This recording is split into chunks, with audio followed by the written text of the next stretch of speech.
I thought I turned on then. What's up, bitches? Deuce. What's good, bitches? The hoe is live. We are tagged. I am on, bitch. I am so excited to be here. Well, first of all, where my fucking papers went? First of all, this is like so dope to like just have you guys sit in on Dick in the Box podcast. It's kind of like a dream for me to like just be up here talking my shit, talking about sex, talking about dick, talking about ass, talking about pussy, although I don't get it. Cats? Cats. So we're super excited that this is happening. I slightly look fat, but I mean, you bitches still love it. Pay it. So with that being said, Dick in the Box podcast is really surrounding sex. We talk a lot about sex. We talk about sex unapologetically. Why do we talk about sex unapologetically? Because we know that sex is an analogy of life. How you look at sex is generally how you look at life. A lot of closed-minded people definitely look at life closed-mindedly. And so one of the first steps to combat stigma, one of the first steps to combat love in the community is to look at how we look at sex. And so, bitch, here you have dicks and the box. So we're here, we're live, and we're having a motherfucking good time. I was gonna wait till like viewers come in, but you hoes only come in when bitches talking about stupid shit. So why would I talk about stupid shit? Kim, you so fine, bitch. We can't even see Adonis. Adonis, you so fine. We can't even see Adonis because you're so fine, chill. Wait, can she stand up? She wearing the pants. Show this ass, She wearing the bitch. pants. Show this ass. No pictures. You know, let me say this before we start, bitch.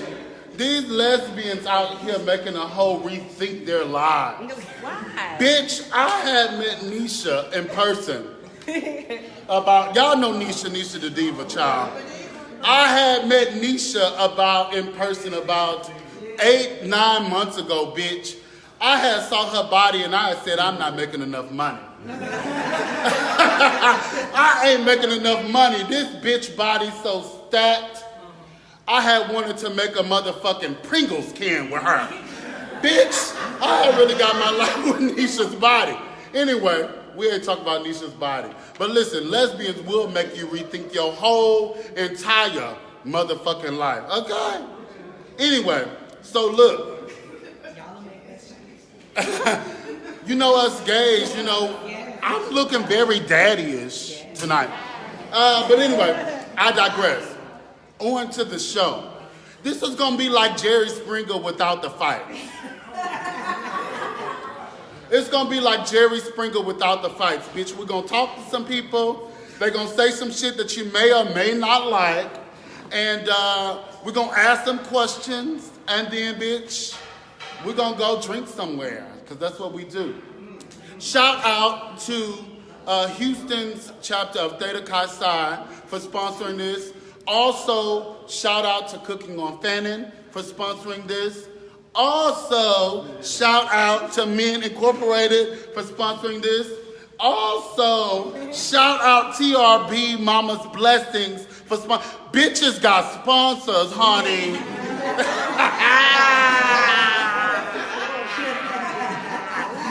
Bitches got sponsors. And shout out to me, the Norma Anomaly, for sponsoring this. Because, I mean, what would it be without her? So I digress. She's here. As I sip. This is my 10 minutes, bitch. My 10 boots. Okay. Oh, did I tell y'all something else? I forgot this, bitch. Because this is kind of sickening. We sitting here, and y'all probably hear people in the background. I love you, Mother T.S. Madison. I love you, son, Armand Wiggins. But here in Houston, the hoes come support a live podcast. Can y'all give yourselves a round of applause?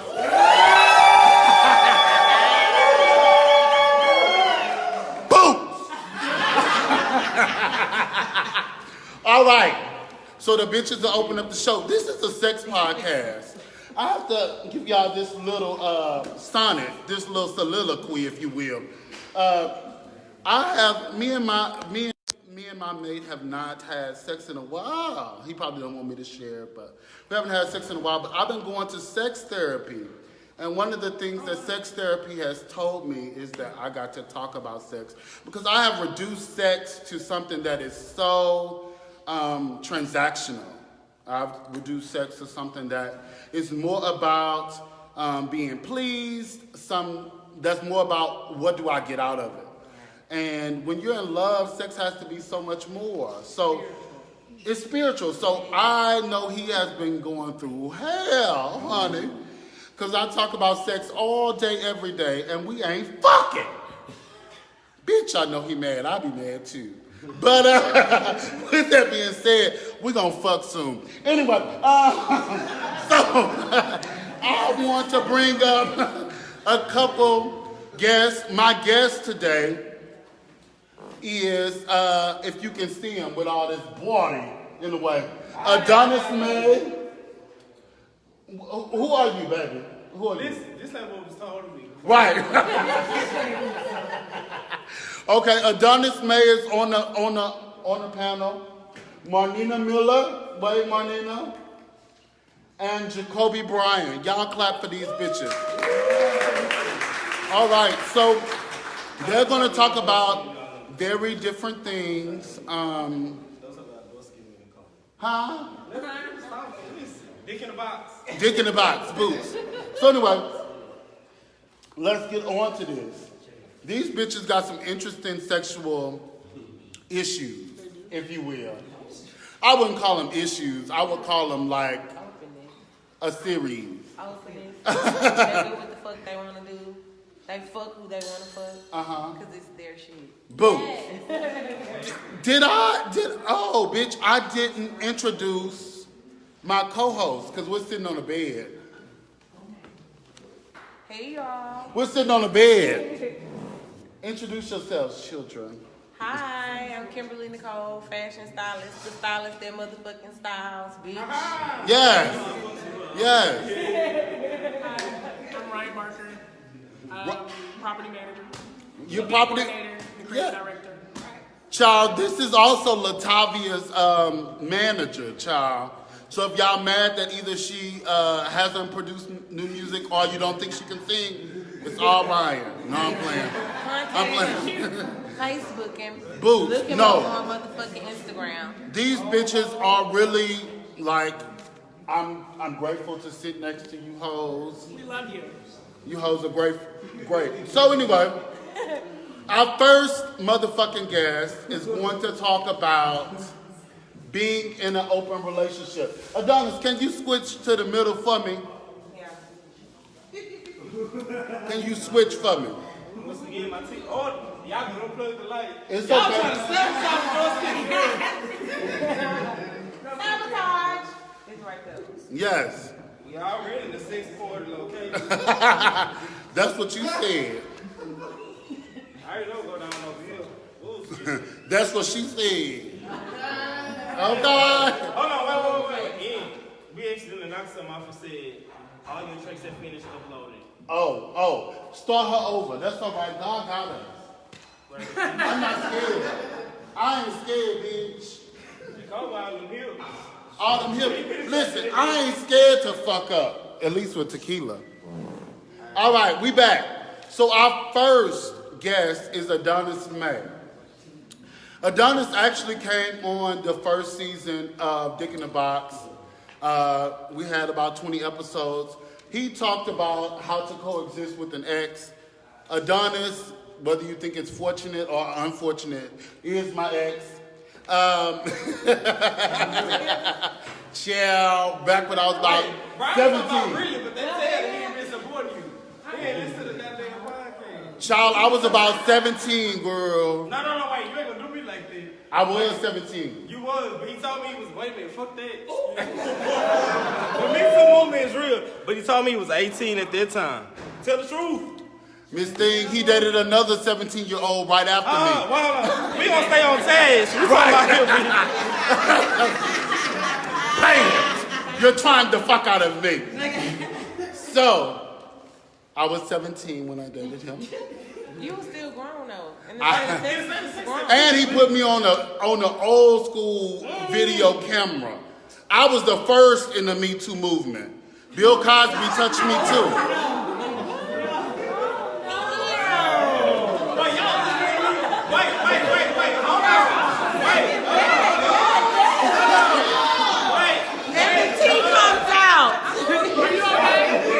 I'm playing.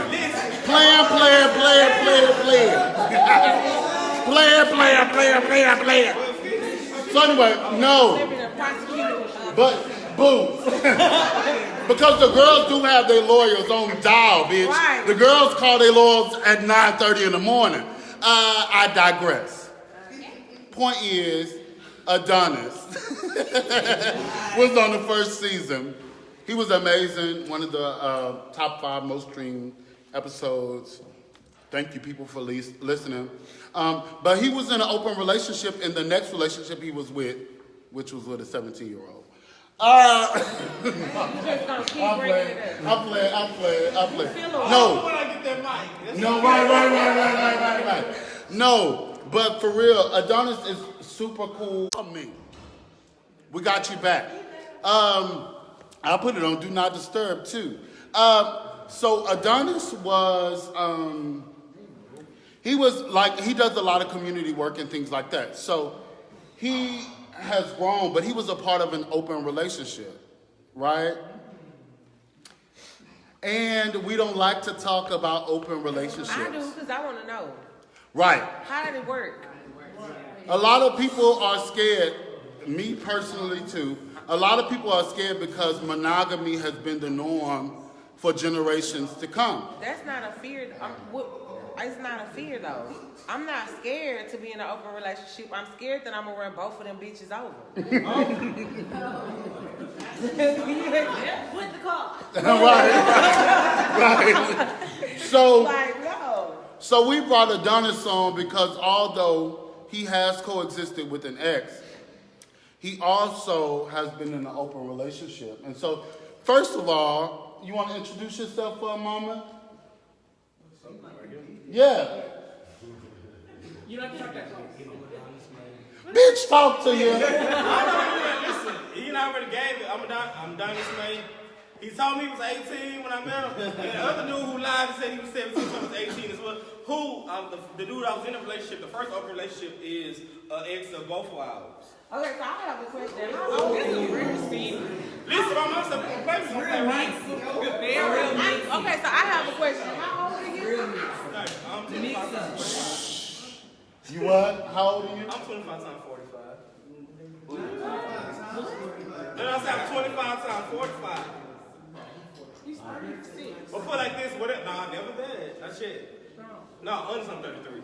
Hey, for a second, I say You look sick then. Yeah, you look good. You look good. So tell me this. How did you guys decide that y'all were going to open up your relationship? So let's bring it back, right? Because the guy who I was in an open relationship with, we being open is thinking about. So the guy who I was in an open relationship is the guy who Ian and I both were in a relationship with. Actually, I cheated on him with Ian while we were together. So we're gonna play right? That's correct. The reason why we got to that point was not because of lack of sex, but because of lack of effective communication. So, and I think a lot of couples lack that. So let's rewind it back, right? Because a lot of us in here, how many people in here LGBTQIA make some noise? All right. So, by quote-unquote definition, we're all in, when we do get inside relationships, we're in non-traditional relationships, right? So let's go ahead and call it polygamy or open relationships. Let's just call them non-traditional relationships because that's what they are, right?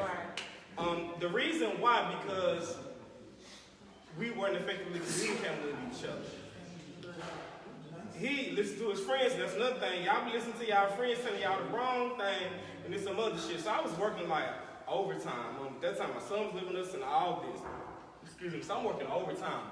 I'm not having sex with him every night. Shit. I'm waking up 6 o'clock in the morning, got to drive to 5th Ward, drop my son off, come back on this side of town, go to work, then on my lunch break, take him to work, get off, go way back, go to the gym, then go pick up my son from the other side, then come back home, bathe him, wake him up. Yeah, it's like work. So shit, when you working, to me, let me use our statements, I can't speak for everybody. So, shit, I was depleted. Last thing I was worried about was fucking. I was trying to sleep with him. But listen to his friends, they were telling him, well, if he ain't having sex with you, he fucking somebody else. And it wasn't the case. So he had stepped out on our relationship and he had sex with somebody else. Now, mind you, yes, I was mad, I was pissed off and did all the extra. But then we had a conversation that required emotional intelligence. I said, what made you want to go out and do that? He said, my friend said that you weren't doing X, Y, Z. So I said, it wasn't because I was cheating on you, not at that time, but it was, it was because that I was working so much. You know, and then I think society paints a norm. I don't care if you gay, straight, blind, cripple, or crazy. Society paints a norm that if you are a man, you're supposed to be able to provide for your family. Yeah. I didn't realize that shit. It didn't become real to me until I had like a child in the house living with us, and then my significant other. I'm like, damn. So just by society norms, I have to step up to the plate and do more than what, regardless of what the fuck I like to sleep with. So I'm more focused on trying to emulate what my father was. I wasn't paying attention to the needs of my partner at that time. So anyway, he stepped out, he cheated on me. I found out on Valentine's Day. Now, hold on, wind it back a little bit. Listen, I don't give a fuck what anybody say. Y'all always follow y'all intuition. I had paid to get him a massage. I said, okay, I'm gonna chill. I gotta go pick up the ice cream cake for Baskin Robbins. It's cool. Somebody said, Adonis, look through his motherfucking phone. I said, okay, let me look through his phone. And I always advise y'all, like, trust is trust. But if your intuition tell you to do something, I don't give a fuck. You do. So I was looking through, and then I'm going to prison. I'm going to sold my cat suit and make that bitch. At that age, I was pregnant. So I'm checking, and then I'm seeing messages that he done had sex with somebody, because he worked at the hotel at the time, somebody of one of the residents. Another, Side note. I have to interject. Because I wouldn't be me if I didn't interject. And so when I was dating this same guy, what was y'all favorite place to have sex? Oh, he and I? He putting all the tea out there. But that's how we fucked in the house. Oh, I thought y'all fucked in the back room of the hotel. Well, we did that too. No. Hold on. Ain't no back room, no. Listen, let me say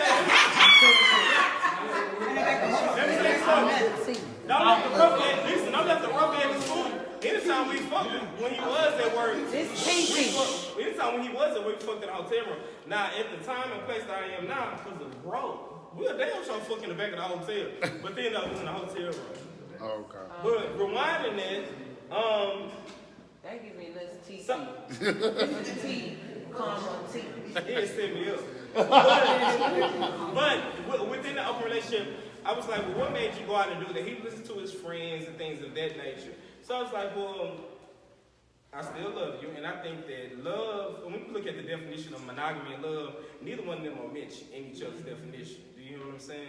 So I was like, let me be logical about the situation. Let the Aries in me really just fuck my temperature.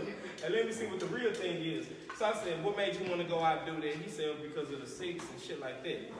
And my thing, and I realized then that if I share an intimate connection with somebody, that can't be broke as far as I'm concerned.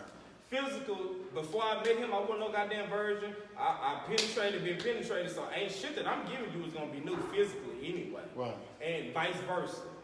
Right. So I was like, well, okay, how can we make this dynamic work? And I think a lot of people they're not vulnerable with their partners. A lot of people have friends that they're not vulnerable with. A lot of people have family members that they're not vulnerable with. So like, if we're gonna do this thing, let's make sure that we cover all our bases, all our I's across all our T's. Yeah. So when I said, well, what do you think about having a open / swinger type relationship? And he said he was cool with it. Yeah. And so we started going on with that. So, like, is there anything you regret from that? Absolutely not. Anything that I've experienced, anyone, whether it's been triumphs, setbacks, have all made me the man that I am now. And I'm honestly comfortable enough in the skin that I'm in that I won't shit for anybody. And I thank God for that. I think a lot of times in relationships and dynamics, a lot of us get mad at our exes or situations we were dating because we didn't have that quote-unquote cash out feature. How many of y'all like to gamble and shit like that? Right. Bam, bam. They're $1 billion ring. But, you know, if you're in Vegas or anywhere else, you cash out at the end of the night. Once you gamble, you cash out. Relationships don't require that. Okay, so question. Not for me, I'm sorry. How long was your open relationship, and do you currently still practice the open relationship thing? That relationship was 3.5 years. And let me add this tidbit in there. Even after we broke up, can I share that? Yeah, that's all in the podcast. Yeah. Even after we broke up and he started at the end, we were still fucking around then. You see what I'm saying? Yeah, listen, we gonna Bitch, that's when I'm going to jail. I'm going to motherfucking jail. But I'm bringing every fucking body over. So, if anybody in here, if anybody online ever has a question to why a bitch like me has trust issues, look at my first boyfriend and my boyfriend before the last. Because the bitches were fucking each other. And I'm telling you, I mean, you but know, that's a chance that you take. no, but see, it was a little different. And this is not against Adonis. No, it's not against Adonis. The thing is, what happens so many times is like, we don't look at our ex's past. Right, I mean, but that doesn't, you have to understand, everybody has baggage. You're not going to meet anybody in the community that doesn't have some shit that they done been through. I can't hold what the fuck you did with your ex or your ex bitch or the bitch who was fucking before me against you. If I'm fucking you and we fucking, I expect you to keep it 100 with me. I could give a fuck less what you do before me. You understand what I'm saying? So I can't say that I honestly can hold anybody to that. I've been single 2 motherfucking years. The relationship I was in last was 7 motherfucking years. That bitch took me through hell and high motherfucking water. And she's sitting on a throne right now and play innocent. You understand what I'm saying? But if I tell everybody the shit I went through and I keep harboring that shit, it's gonna make me look like a bitter bitch. I don't give a fuck. Do you, sis? Move on, sis. Because I'm finna get my cat licked. No, and I'm with it. I'm with it. I'm with it. I'm with it. I'm with it. I really don't have trust issues, y'all. I really healed from like all of that, but I'm just saying like it is a bit of a process. But wait, but Ian, with that, like you said, you have trust issues, but also let you be an example, let us be an example is the fact that we went through a lot of shit and we're able, and this is the epitome of growth, the fact that we're able to sit here now, we've had that conversation, and we here. That's right. Right. So with that, yeah, absolutely. And I love Adonis because a lot of times people will say that me and Adonis do some of the same work. And it's fine. No, for real. It's fine. A lot of people will say me and Adonis do the same work. And I'm very grateful not only for the work you do, but for the camaraderie we are still able to have despite our sort of past. So can y'all give Adonis a round of applause? And that's, I love him. I love Ian, but because we have to do this. Now also, let me give y'all this Ian a round of applause. Ian was nominated by an organization I'm part of, the State Commercial. Ian's the man motherfucker. I love him. Yes. Boots. So, with that being said, we're going to come back for Q&A and read what's going on down there. Thank you guys for coming and shit. But this is my girl. Marnina, can you get to the middle for me? Woo! Switch. Y'all clap for Marnina.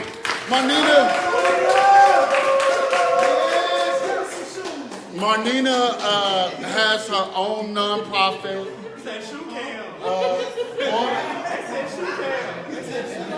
Bitch, we're in Wendy Williams. I ain't got all of that. This just an iPhone, girl.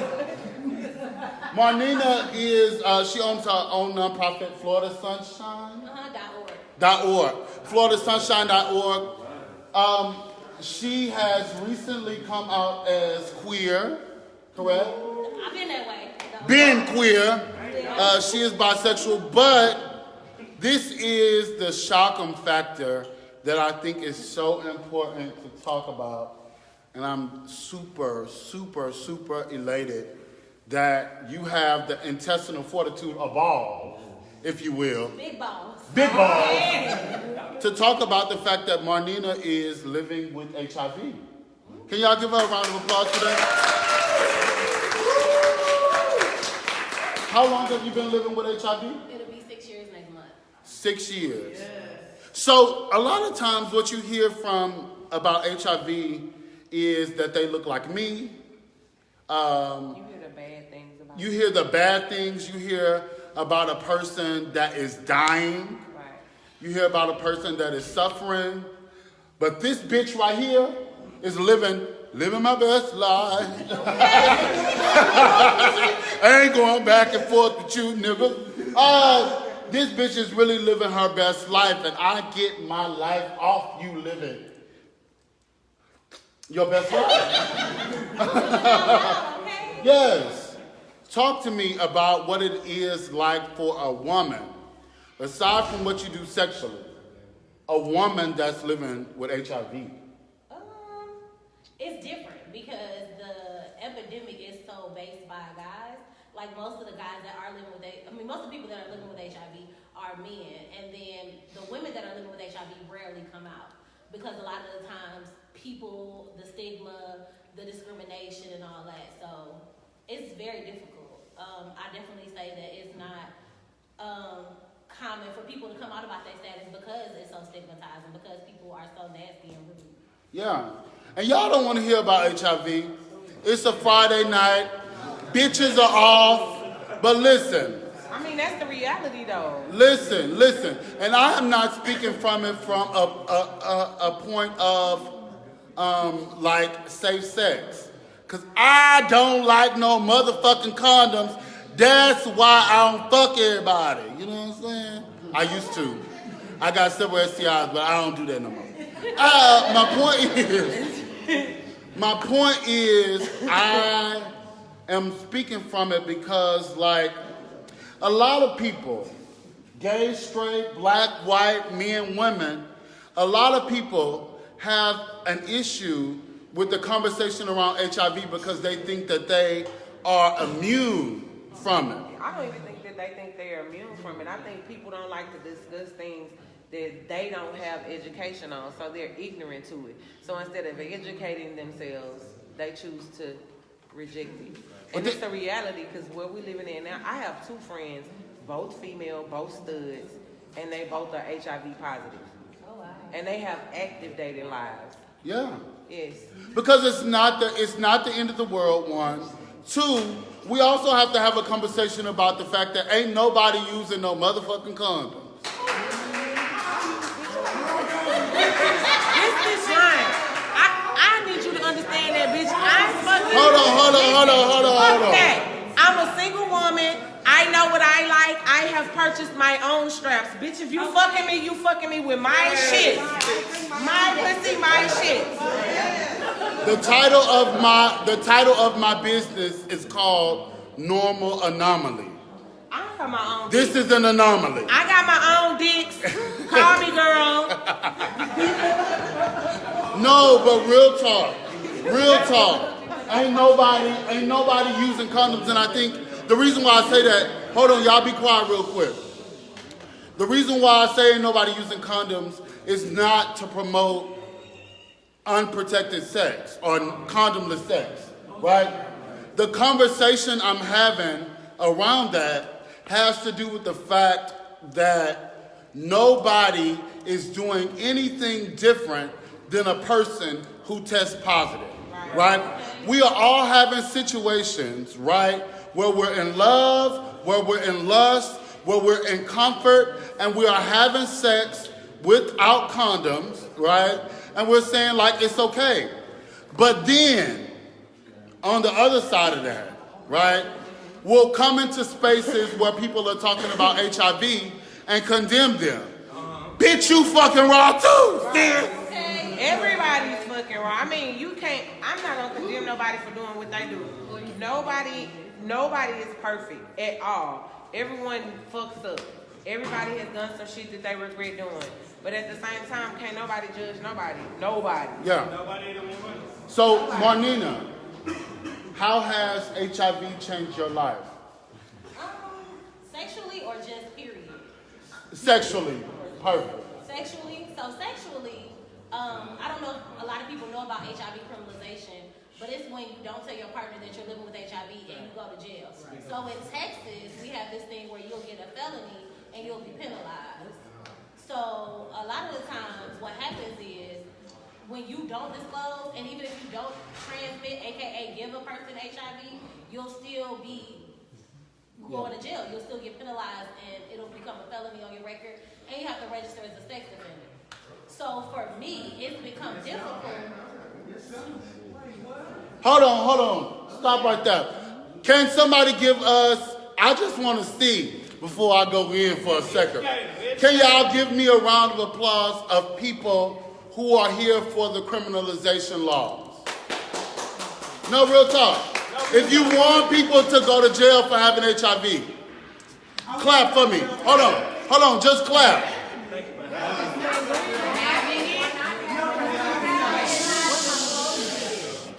For having it and not disclosing.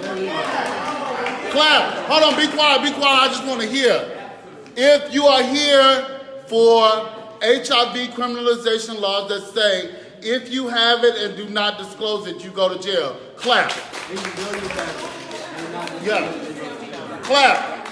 If you do not agree with HIV criminalization laws, that if you have it, you go to jail, clap.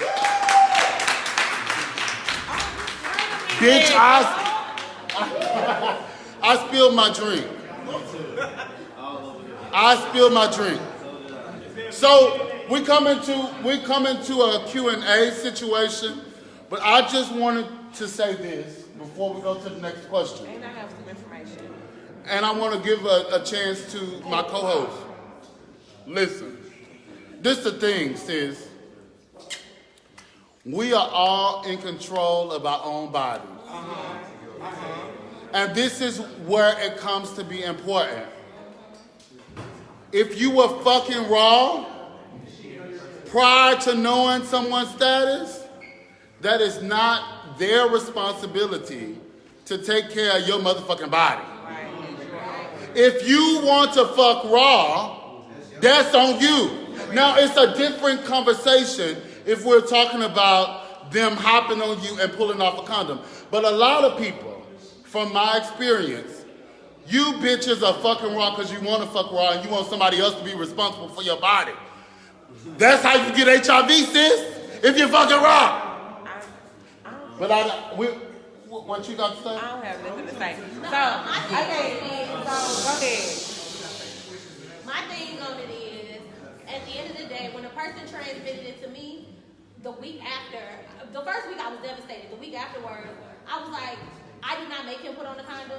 Right. I didn't tell him to use a condom. Right. He didn't rape me. Right. I willingly and So it was knowingly a choice laid of down your with own. someone. Right. As adults, we have an adult decision to make when we lay down with people. And another thing, do people make it safe for people to disclose their HIV status? No. Right. Do you make it safe for me to put my status on Facebook? No. Do you make it safe for me to put it on, because when people have sex with you, they'll snap pictures of your pill bottles and put it on Facebook. They'll take your knowledge and put it on Facebook when they're mad at you, or Instagram or Twitter. So are you making a safe environment for us to tell our HIV status?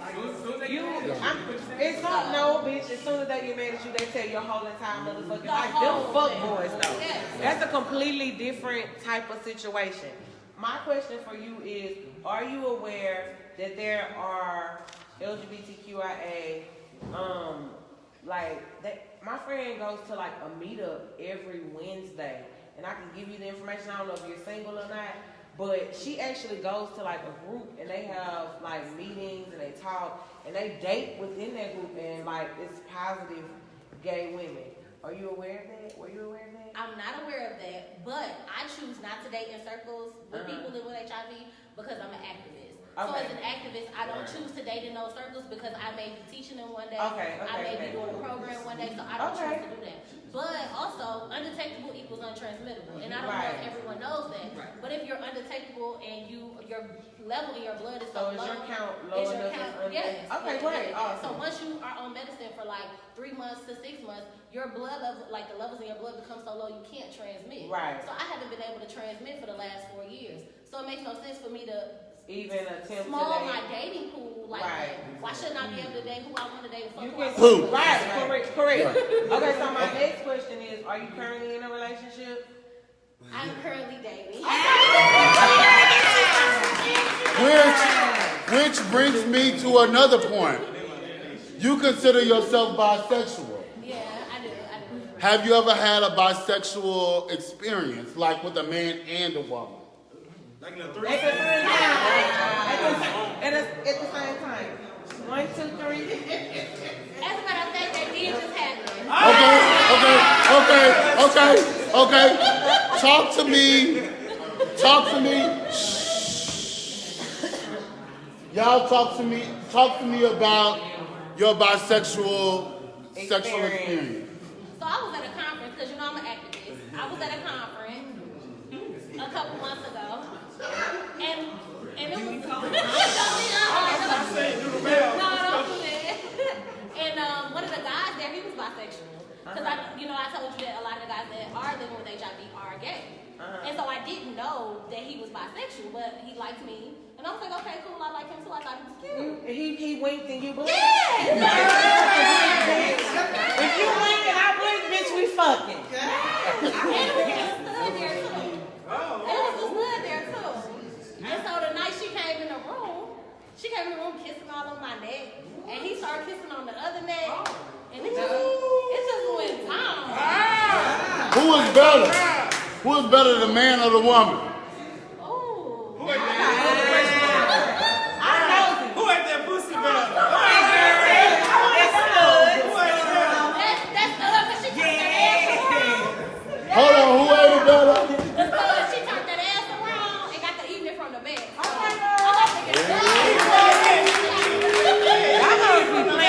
Y'all bitches be saying y'all don't eat ass and lick booty. Bitch, So, you lick booty. Can I say this? My mentor Nathan Maxey. Hey Nathan. My mentor Nathan Maxey said to me. He said, if y'all know Jasmine and Nisha, Jasmine is real petite and cute, right? Fashion, street fresh, if you will. And Nisha is like fat ass, big titties. You know what I'm saying?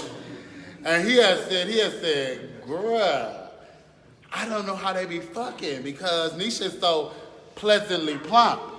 And I had said to myself, Miss Jasmine be flipping her over and eating that ass, girl. I'm an advocate for getting your ass licked. That is a requirement. Bitch, if you ain't licking my booty, you ain't fucking. Period. Women like anal too. Get your booty ate. Women like anal too. Okay, we gonna leave room for a slight question and answer. But I got to can y'all be quiet for me real quick? Y'all be quiet for me real quick. We're gonna get to my third guest. And this is my little brother. This is my little brother.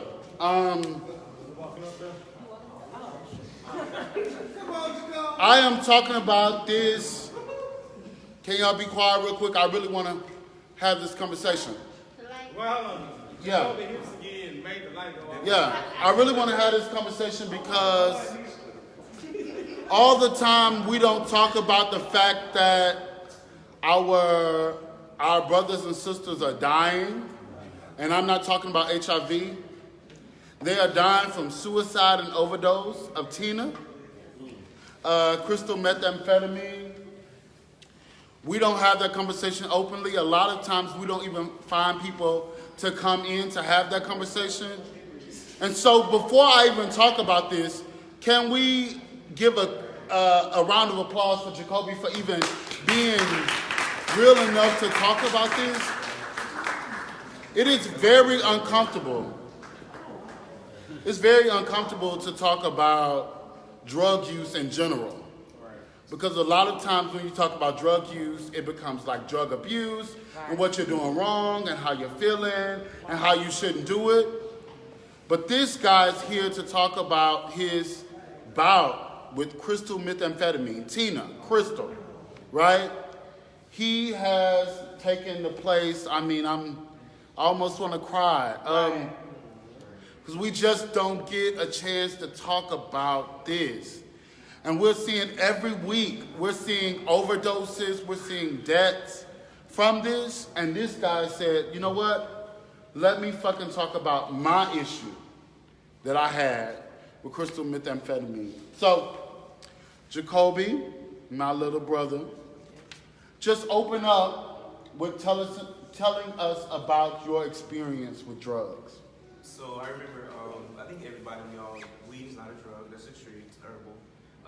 Coke, it is what it is, but I think Tina was a monster that it took almost 2 to 3 years to get rid of.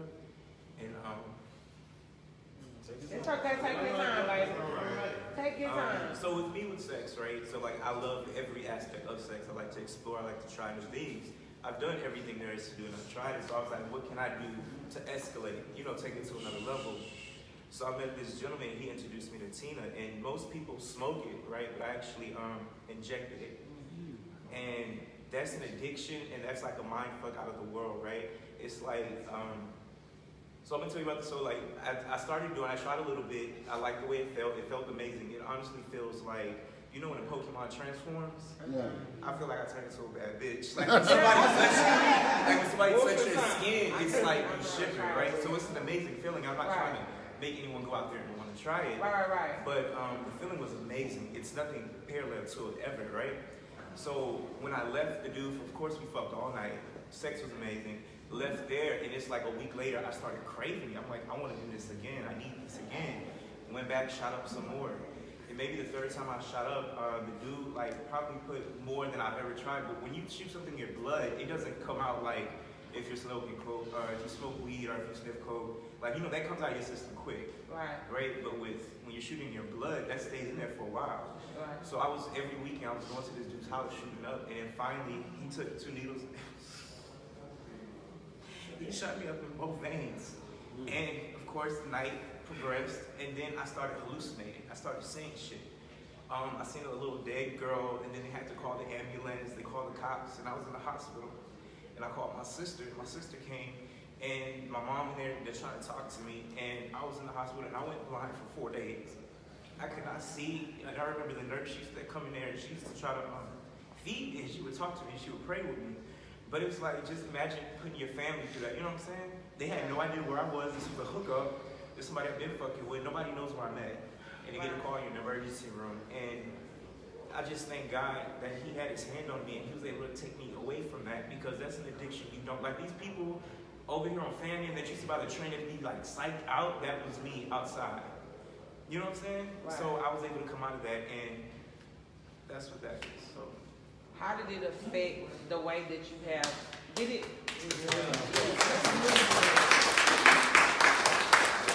How did it affect your sex life then and your sex life now? So coming off of it, right? Sex doesn't feel as good when you're not on it. Right. So it's like you wonder why a lot of guys kind of like, oh, let me go smoke this real quick before we have sex, because it heightens everything. Mm-hmm. So it's like for me going having this top grade A sex, my sex was already that. You know what I'm saying? Right. But I had this drug in me, so it made me perform like out the world. Ain't nothing I couldn't take, ain't nothing I could give. Right. But it's like when you try to take yourself off of that, the sex, it does not feel as good physically. Yeah. But then that kind of like fast forward into the relationship I'm in now. Like my boyfriend, he's celibate. I'm not. But it's like I've never been satisfied from kissing a man when I kiss him. Yeah. So it's like maybe it's that connection or that love, that unconditional love. I was able to tell him about the drug thing. And he didn't judge me. So it was really interesting. So with Jacoby, me and Jacoby have a bit of a sordid past also, right? Because I met Jacoby off of Jacked originally, right? So Jacoby came over and Jacoby we had a decent time prior to us working together. We started working together and I'm like, this is like my little bro. So then he didn't even realize I was that person because he was so into sex and being openly sexual that he didn't even realize that I was the person that he had the exchange with. And so then we began to talk, we began to chat. I met his mom, I met his sister. He got me my apartment that I was staying in. And then this happens. And so his mother immediately calls me. And she says, Ian, did you introduce him to crystal methamphetamine? And I said, no, I don't do drugs. And she said, Jacoby is in the hospital. We don't know if he's gonna make it because he doesn't even know who I am. It was a really weird place for me. And as a gay man, we like to kiki and cackle, and I was at a different place in my life. So I'm like, girl, what's the tea? This bitch is getting high. Can I give you a hug? I apologize. I'm sorry. Can I give you a hug? I'm sorry. I wanted to kiki and cackle about this fact that I had told him all of this information. I had told people all this information, and it's just so heartwarming because now we're talking about your issues with it, and we're talking about it in the space where you're still here, where we're still not willing to talk about the fact that we have multiple people in our community that's dead. Thank you. Can y'all give them a round of applause? Yeah. So we want to leave this space open. We didn't want this to be super, super long, but we want to leave this space open to questions, comments. But I know you girls, some of you girls don't want to be on live, but we are live, so we need to hear you up here, and we need to see you on here. Which means you need to come to You need to come up to the bed if you want to ask a question. Who has a question? Come on, DePaul. Ask the question, girl. You said you had a question. Don't do all that. You asked, so say it louder at least. Okay, so back in the day, actually it happened the day my mother died, October. We're going to repeat the question. So the question was, what did Ian and Jacoby do? So it actually happened the day my mama died, October 27, 2012. It was me and 4 other friends. Yes, it was the fool. It was me. It was me and 4 other friends. I was going through a lot. I always turn to sex when I'm depressed or going through stuff. I get hyperactive in my jacking off or whatever the case may be. And I was on Jacked and Single, and Jacoby was on the Jack. And he said, hey, I'm trying to suck some dick. Oh my God. And I said to myself, well, I can't do it right now because it's multiple people over here. And I told him that. I said, hey, I got people. Hold on, y'all, for real. I said, hey, I got people over here. I can't do this right now. He said he was thirsty. And he said, I'm down. How many? We turned off all the lights, and he came over. That's what happened. That's TT. Any other questions? And someone just inboxed me. I done been there before. Someone just asked me for the code to get in here. Is that fine? Yeah. Any other questions? Ask questions, y'all. Ask questions, bitches. I know we just talked a lot. Can I say something about polyamory? Yeah. So real quick about polyamory, I just want to make the statement that a lot of people think polyamory is just about sex, and that's less of what it is. Not demonizing. I don't want no trouble with this. Baby, come right here. But just to be honest and forthcoming, and not having any stigma about it, people think that everyone who's polygamous is promiscuous, or it's a quote-unquote lifestyle that have people, especially when the LGBTQIA people that are all. I ain't seen nobody that was polygamous that Can was I ask you, is it gay. a polygamous relationship? It is. Yeah. No. Is it, the question was, is it a lot of polygamous relationships? Absolutely, it's a whole different community, and this is the thing. What a lot of people, we have been already in our homosexual relationships, we subscribe to heterosexual norms. I think a lot of us notice with this top and bottom bullshit, right? So sometimes but sometimes we don't ask ourselves simple questions like, let's say, how many of y'all, and I'm just gonna throw it out there, how many of y'all biological parents are still married? Raise your hand in the audience. Okay, so and how many of y'all who biological parents are still married, are still together and never been separated? Okay, so I'm already in the minority. My biological parents are still married. My parents have never been separated, divorced. But that's the reason why I'm saying, like, I'm always in the minority of my friends, but yet they won't subscribe to traditional relationships. If that works for you, that works for you. How many of y'all have siblings? Raise your hands. Now, do y'all believe that your parents love your sibling more than the other? Let's just be real. Yeah. Okay, but listen. The reason why I use this example because I have 3 brothers and 3 sisters. Do I believe that? So let me say this: I have 3 brothers and 3 sisters. All of them from my father. Do I believe that my dad loves us differently? No, I think he loves us all the same. But I think that he likes some of us more. I think that's reality. And a lot of people feel as though that, oh, well, you can't love more than one person. But when you have kids, you love, to me, from what I grew up in, all the kids will love. And let's just take it out of that. You have multiple friends. No one has one friend. And I think that when we want to limit love, it's a reflection of us. Why do we choose to limit who we love? Because love is meaningful, and it brings meaning to life. So when you do, so if it's, and it's something, at the end of the day, but at the end of the day, if love is free, why not give it? So a lot of people say, I can't do this shit because I'm jealous. And this ain't no shade to anybody, but with me, you get jealous. It's a human emotion. But hold on, I'm stay with me. I'm gonna bless you, right? But I'm gonna bless you.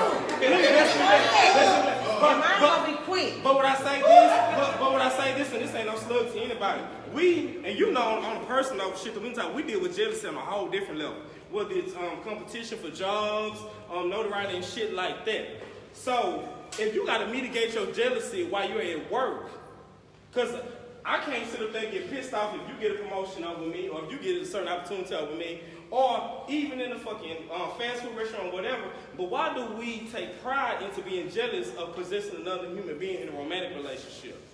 I'm not gonna say that I take pride in it, but bitch, that's my shit. Right. That's my shit. It's mine. I don't wanna share it. If it's mine, bitch, it's mine. Let me share it with nobody else, bitch. Listen, I don't wanna share. Fuck that.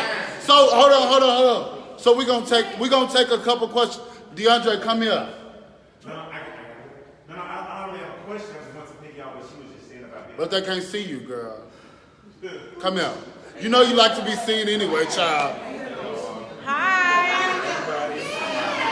Here's another bag. To the function.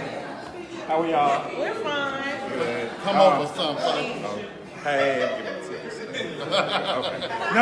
I was gonna pick you up what you just said about being in a monogamous relationship. I feel like that person is treated like a prized possession. Everybody can't win the prize. If everybody had first place, then we wouldn't be able to get. Exactly. I don't want to share you. Mine. But at the same time, we can't knock everybody's own. Like you shouldn't yuck anybody's yum at the same time. You have to be respectful about how they were raised. Some people were raised to share love and share their toys. Some people weren't okay with sharing their toys and what was important to when them. When I'm single, I'm sharing all my toys. Everybody can get a little toy. Everybody can get a little toy. You want a toy? You want some toys? Everybody gets some toys. But bitch, when I get in a relationship, that's mine. Come on. Hold on. Come here. All right, what you got to say? Oh. This was mine. Okay. So I had a question understand about the whole like poly thing, but at what point do you say I just need to be single?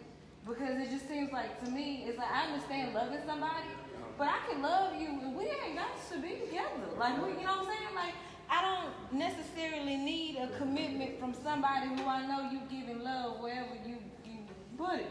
So how I address that, and it's not to combat it, but this is my take on it.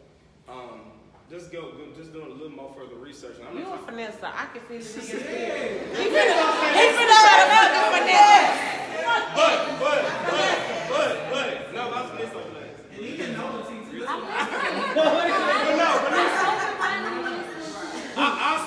I'll say this. I'm not trying to sound elitist or anything, but I think growing up in a 2-parent household instilled me with so much like confidence and shit that I just don't accept it from any fucking body. I grew up in a single-parent household, and I'm still confident, but I still don't want to share my shit. That's mine. So let me say, that's what I'm saying. I say this. I don't know what everybody's situation is, but let me just say, my parents did, I think, a hell of a job, sometimes too good, of affirming me. He can't tell me, and like anybody I've dated, well, he's the only person I've dated in here, they can tell me that you gonna tell me the grass degree and I'm gonna go with you. Like, you gonna have to show me. Brown stuff says show it, prove it, do it. You see what I'm saying? And my thing is this: love is plentiful. I have, even though it's a small circle of friends, I have that small circle. And if I got everything that I needed from all those friends, I wouldn't need all those friends. I'm just gonna be real with you. The only difference between me and my authentic friends and Catch the Shirt is the fact that we don't fuck.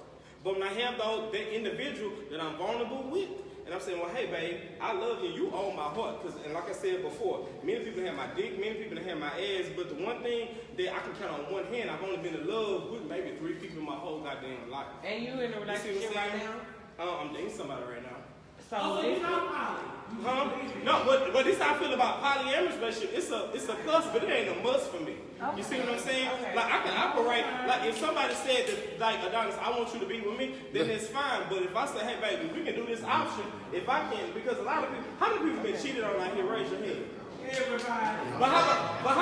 And then by those people, but real quick, because I ain't trying to say something, real quick, but how many people that have been cheated on, how many people told you that you were the one and only, and y'all were both monogamous?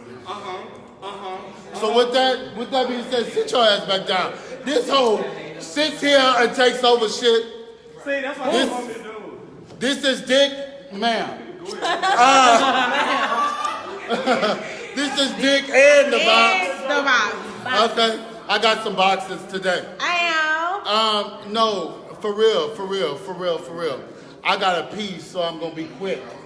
Shh, my people. Thank you guys for tuning in. Thank y'all for coming. Can y'all give yourself a round of applause one more time?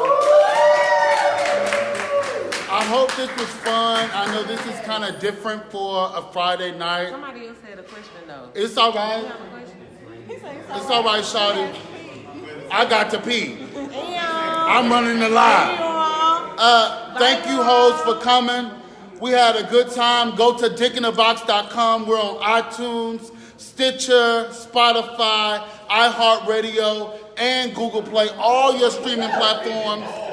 Put them on there. Watch this. Listen to it. And share with your motherfucking friends. Have a good night, babies.